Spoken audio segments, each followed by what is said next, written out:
If you've been following the world of golf equipment, you've probably heard of this Axiom iron shaft from Fujikura.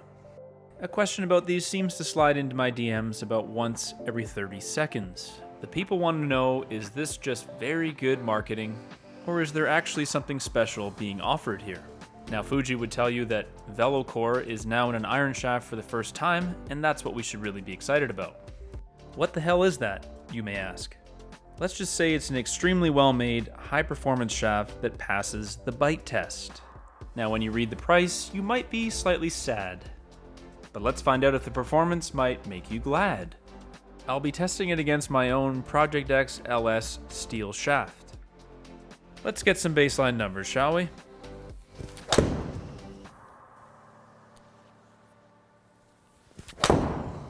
I will generally hit my 7-iron about 180 to 183 yards. Usually about 6,000 to 6,500 in spin. And seems to be around 120 to 130 feet in the air. Swinging a little bit from the inside out, a little bit downwards in the angle of attack. I've got about 8 degrees of forward shaft lean, and launching the ball at around 19 degrees. Now, on to the Axiom. Felt good.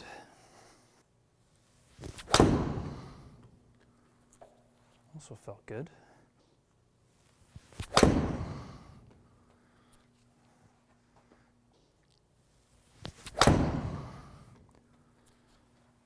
Just want to kind of concentrate on the actual feel and sound differences between these shafts for a couple swings. So I'm going back to the steel here. So I know for sure I hit that very slightly thin and very slightly in the heel, which I did. Say that was a little in the toe. It was. That felt really good. So, I mean, I obviously really like the feel and the sound, and obviously vibration is the difference often between steel and graphite. This isn't really dampening as much vibration. Vibration is really how you experience the feel and the sound of the club. You know, this for me is what I'm used to. It's what I really like. You know, I associate a really well-struck shot. It has a certain sound to it. You can kind of feel it come through your hands to some degree. And when people look at graphite, they wonder, okay, can I get that same experience? And let's just flip between the two here. I'm going to say that was a pretty good strike. It may have just been a hair low toe. I mean, there's a slight sound difference and a slight feel difference. There's no doubt. I mean, if you blanked these out and I couldn't tell between them in terms of the look, you can definitely tell which one is graphite. But when it comes to graphite and irons, normally I would say it gets super dull, and I don't love the feel of it. It gets kind of, you know, dull and muted in the sound, and I can't really tell where I've hit on the face quite as well. I don't think I'm getting that here. That's thin. And that's hit really well. You know, if you're super traditional, I would say it might take some getting used to. I don't think I would have that much of a hard time getting used to this. If I wanted to make the switch to graphite, I don't think it would be that big of a deal with this in particular, because I just don't think the feel is that much different. I think it's still very pleasant. Very much in the middle. Back to steel one last time. You can hear it. Just it's literally a little bit of a louder impact sound. I like them both. I would say I could get used to either. Man, so good. Feel is one thing, but what do the numbers say? Horizontal dispersion seemed like I was a little straighter and a little bit less left to right with the Axiom than the steel. Might have just been a couple swings on my part, but you know, for what it's worth. Side flight, which shows you how tight the peak heights are. I would say they both were very, very good. You might just ever so slightly favor the green distribution in here, which is the Axiom, but we're talking, you know, a few feet, but nice to see. Obviously, performed very well. Start to compare numbers between them. Interestingly, ball speed was exactly the same. Clubhead speed, it read a little bit differently, but let's just say the output is pretty much the same. Launch angle is slightly higher with Axiom, and it's delivering more spin, which is interesting. I was not expecting that. So this dynamic loft number is actually a little bit higher with the Axiom, which would indicate that likely the tip section in the Axiom is not quite as stiff in the construction of it and how it plays than the Project X LS, which, I mean, makes sense. That LS in 6.5 is a very stiff shaft. It's meant to keep the ball flight down, and I would say it does a pretty good job of that. Keeps that dynamic loft a little bit lower. The ball reaches a little bit higher of a peak height, and it carries a couple yards shorter just because we have a little bit of extra spin. Now, what I would say is it's kind of interesting that the club head speed is slightly higher.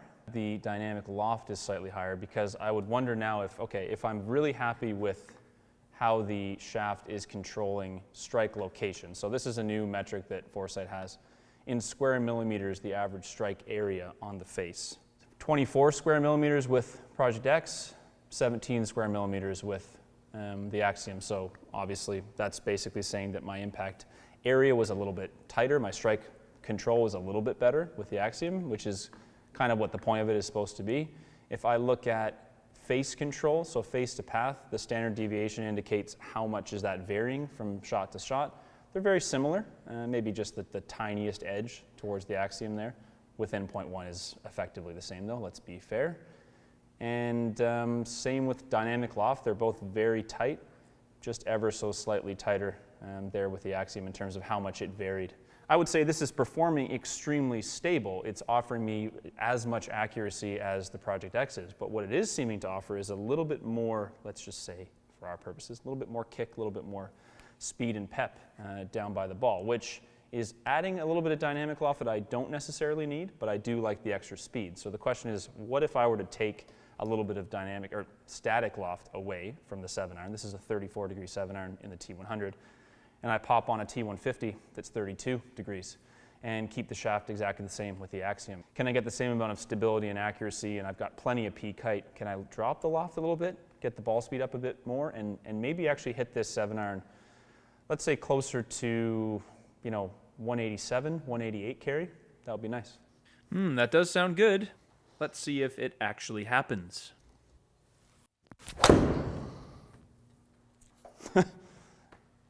I mean, that worked. That worked awfully well. So the dynamic loft there has come down a couple degrees. Obviously, we have less static loft, so that is exactly what would happen. So what the net result of that is I've taken advantage of that speed that the club's providing. Now we've got the ball speed up a little bit. Launch angle's closer to where Project X was. Spin is actually slightly lower than Project X, which is good because I had a little bit of height to burn here because I'm already hitting it over 130 feet in the air. We certainly don't need to worry about landing angle. And carry on that one was just under 189. So while I might have, and I wouldn't say I would have dismissed it, but let's just say I might have been hitting the Axiom in my 7-iron and gone, okay, you know what, I really don't need that extra spin that it was giving me, 300 or 400 RPMs over my Project X shaft. I could have dismissed it at that point and went, you know what, this is not it. It's a great shaft, very stable, feels great. I mean, it looks sick, obviously. It's a really cool product and does a great job, but I don't know that I really want that flight on there. But my mind went to, okay, I normally wouldn't play a T150 because I would see the flight would be a little bit too knuckly for me. I would get the spin too low. But those two combined with a little bit less static loft and a, let's call it a very stable shaft with just a little tiny bit more kick than the LS, which, to be fair, the LS is super low launch and low spin, so it's all relative. That ended up being an extremely good combination. I mean, that ball flight is really, really nice. Now, at this point, I would say it'd be pretty easy for me to go, let me get a set of 125Xs in a set of irons like the T150 that's based off of a 32-degree 7-iron. Let me just order a full set, for the pitching wedge. Probably going to be super happy with that. But I was curious, what if I went a little bit further in customizing how irons progress into the long irons? So I've had a lot of success with clients here in fittings with making their longest iron or longest 2 irons something that's a little bit more, let's call it utility style. So an iron head in the longest iron that is a little bit larger, a little bit faster face, a little thinner face, a little more forgiving construction, and a little bit lower loft profile to help the 6, 5, 4, 3 irons actually separate in distance. And what I was kind of thinking is, what if I were to take that one step further and start messing with a slightly different shaft in those longer irons as well? So do we really need 125 grams in this 4-iron that I'm trying to get, a 230 carry out of for me? 6-iron is going to be around a 200-yard carry for me based off where the 7 is. 5-iron, I'm hoping to hit about 215. This club needs to go 230, and I don't find it's that easy to do with, a heavier 125 gram shaft in there. I feel like I lose a little bit of club head speed. So I've built this. I haven't really hit many balls with it, to be honest with you. This is pretty much the first experience. Let's see what it does.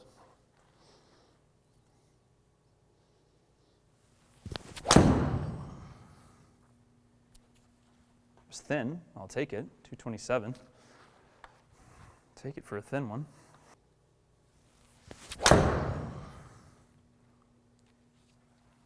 228. This is pretty sick. No part of my brain is saying I don't have enough stability or I'm going to lose control of this shaft. I know it's lighter in my mind. I can't say that it feels overly light. It just doesn't feel like a lot of work to swing this 4-iron. Like, I need to get more club head speed out of it, obviously, if I want to separate the distance and get the ball speed. I mean, that's as good as I've ever hit a 4-iron. I can pretty much promise you that. I can't do any better. So if I were to try to, draw up what I would want a 4-iron to do, that's the carry number I was looking for. Just about that 230, 231 number. Spin, when it's high threes, we don't need this much spin necessarily, but we've got a lot of control, and then I can flight the ball, lower from there. But a 230-yard ball that is flying at 118 feet in the air. This is a very functional ball flight I can use on the golf course. So I know personally for me at my club, there's a lot of holes where if you can get something out there, 240 total, 250 at most, you're in really good shape off a few of the par 4s. So I'm going to try one here where I just flight the ball a little bit lower, take a little bit of the spin off of it.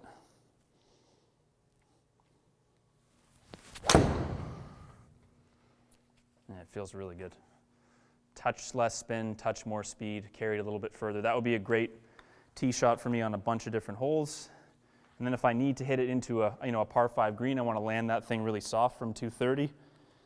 Just go back to a stock swing here.